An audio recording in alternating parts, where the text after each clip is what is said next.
गांव के पास फैक्ट्री, उम्मीद या खतरा।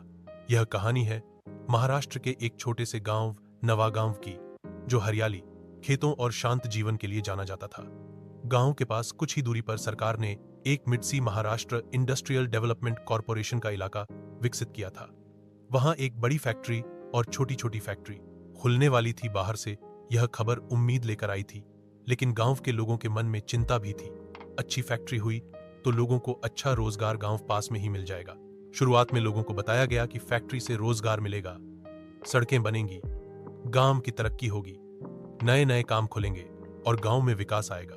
कुछ युवा खुश थे कि अब उन्हें शहर नहीं जाना पड़ेगा, लेकिन गांव के बुजुर्ग चिंतित थे।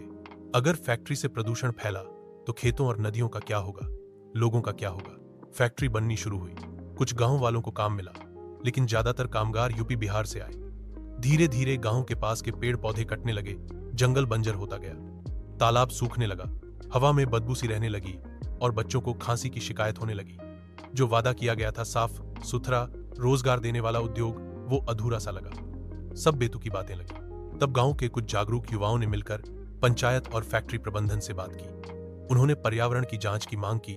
फैक्ट्री प्रबंधन ने भी मौके में हाँ में हाँ मिलाते हुए आश्वासन दिया और फैक्ट्री प्रबंधन से कहा कि वो गांव की जिम्मेदारी ले, जैसे वृक्षारोपण करना, परिसर साफ सुथरा रखना और स्थानीय लोगों को काम पर रखना, रोजगार देना।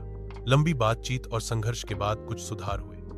फैक्ट्री ने फिल्टर सिस्टम लगाया, गांव के आजू बाजू का परिसर साफ करवाया और स्थानीय युवाओं को प्रशिक्षण देकर नौकरी दी। कुछ गार्ड के नौकरी में कार्यरत हुए। सीख, विकास जरूरी है, लेकिन अगर वह गांव की सेहत और पर्यावरण को नुकसान पहुंचाए तो गांव की आवाज उठाना भी जरूरी है।